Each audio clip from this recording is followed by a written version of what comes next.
Estou de volta ao vivo com o Real Time. E olha, a fatura é dada como liquidez certa, só falta pagar. Há um consenso de que o Banco Central vai engatar hoje o quarto corte seguido de 0,25 ponto percentual na taxa básica de juros. Se confirmada, a Selic de 14% ao ano vai ser a menor desde março de 2025. Aliás, o mercado espera mais uma redução até o final desse ano. A questão central, novamente, é o que vai ser escrito no comunicado da decisão dos diretores do Copom no final do dia. Na divulgação anterior, a gente lembra, o texto foi interpretado como confuso pelos analistas e isso causou um ruído de comunicação.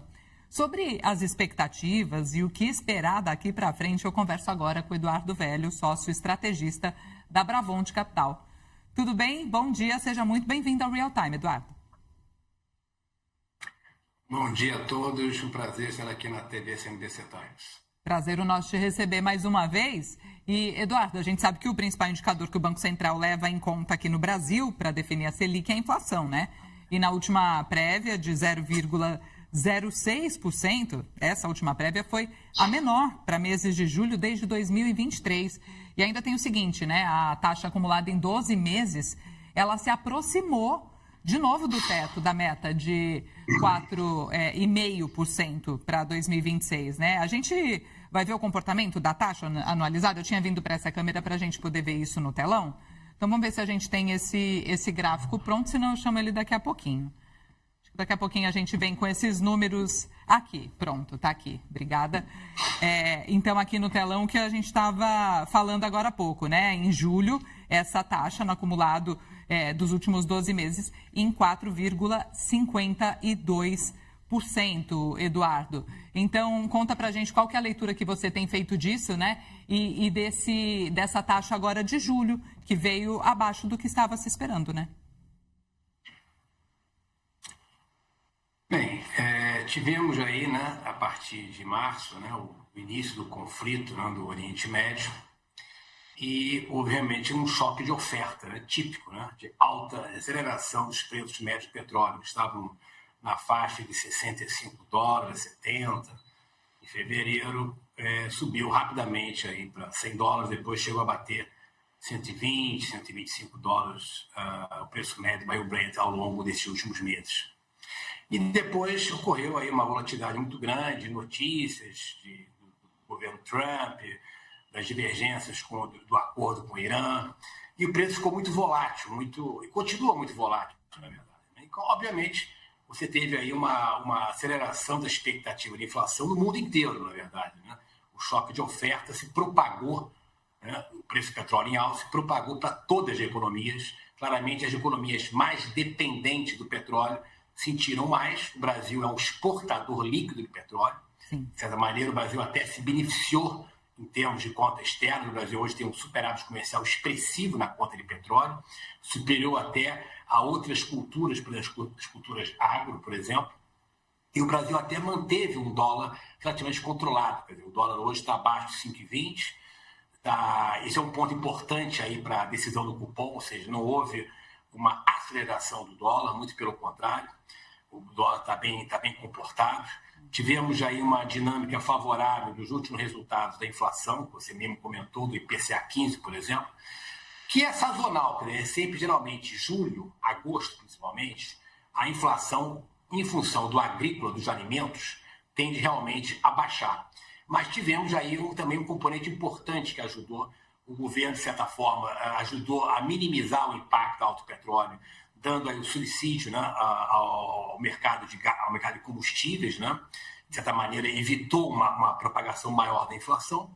E estamos aí agora na decisão do cupom de hoje, que vai ser decidido. Eu acho que claramente vai ser um corte de 25 pontos para 14%. O mercado, há um mês atrás, estava dividido, mais ou menos entre manutenção e corte.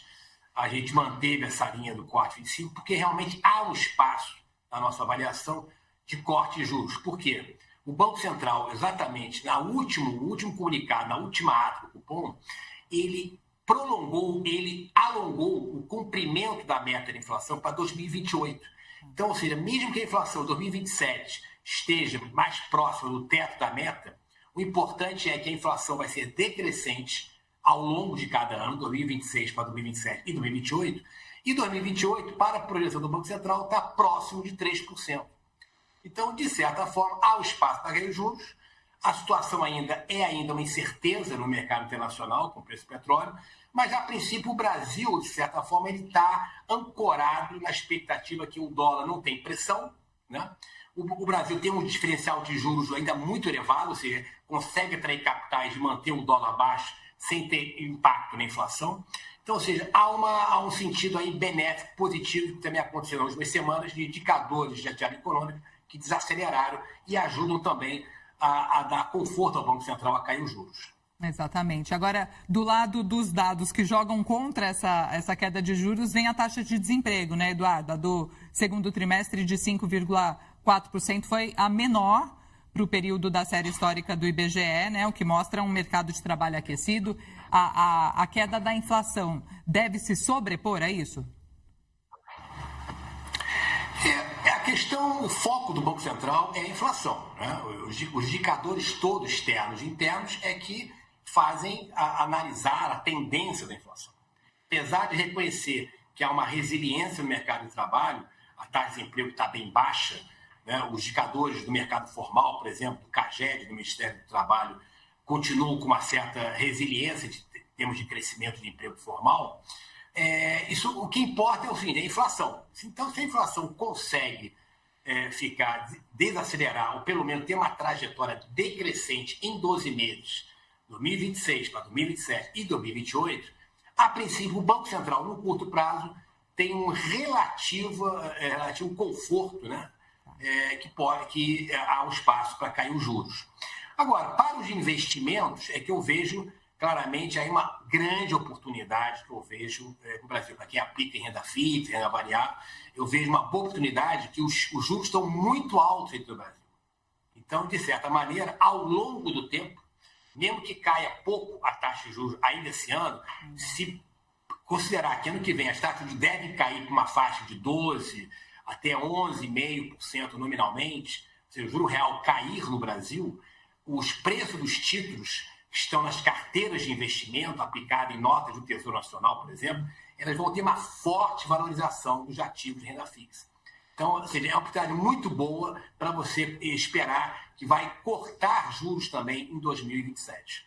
Perfeito. E a gente vai agora conferir justamente a evolução da Selic, Eduardo. Desde o ano passado, esse recorte, tá, que a nossa produção fez, que foi quando o Gabriel Galípolo assumiu a presidência do Banco Central. Então, a gente tem aqui, né, no telão a evolução da taxa Selic, que permaneceu aqui muito elevada, né, em 15% ao longo de vários meses, e justamente na virada de 2025 para 2026, e aí veio caindo gradativamente, né, caindo, mas como o Eduardo estava enfatizando bem, ainda num patamar muito elevado, e aqui aparece já a esfera da expectativa, né, Eduardo? Que é esse corte para 14%, que deve vir hoje, né, pela expectativa do mercado, e o que o Boletim Focus aponta para que a gente feche 2026 com 13,75%. Então, a gente teria mais um corte ainda ao longo desse ano. Agora, mesmo com um provável corte, né, esse de 0,25 ponto percentual, a gente ainda vai ostentar, né, Eduardo, o título de campeão mundial dos juros reais. A gente tem uma tela para mostrar sobre isso, mas quero ver se você quer trazer algum comentário sobre essa trajetória da Selic aí.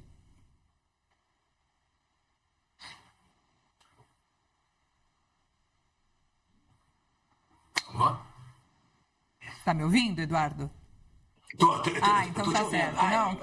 Assim, a questão da taxa de juros no Brasil continua historicamente muito elevada. O Brasil está pagando, por exemplo, o governo paga hoje títulos de longo prazo, ou seja, ele financia o seu déficit fiscal ao longo da semana, por exemplo, emitindo e colocando papéis no mercado, títulos públicos, com juro real até de chegar a 8,4%, a 8,5% ao ano, 8%.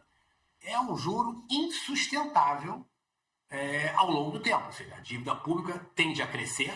O Brasil não vai crescer 8% ao ano, né, nos próximos anos. Então, a tendência disso é pior. Por isso que alguma coisa, há uma expectativa muito grande e ocorram algumas reformas estruturais no próximo mandato, ou seja, na próxima gestão de política econômica, a partir de 2027, uma reforma da Previdência, uma reforma administrativa, uma desvinculação, talvez do salário mínimo, né, com as contas, né, dos benefícios, a questão da desindexação do orçamento, ou seja, o governo hoje está com uma despesa obrigatória muito elevada, praticamente 95% do orçamento federal é rígido, você não pode cortar abono, salário de previdência.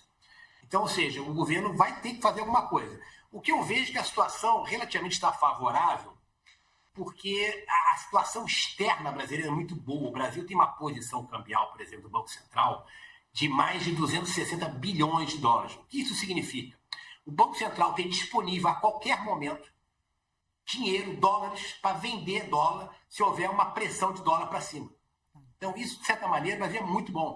O Brasil é exportador líquido de petróleo. Ou seja, o Brasil tem, quando aumenta o preço do petróleo, quando há um choque de petróleo, ele se beneficia com mais receita em dólar e contribui para valorizar o real. Ao contrário da década de 80, que a gente era importador líquido de petróleo. A gente sofria com os choques de petróleo na década de 70 e na década de 80.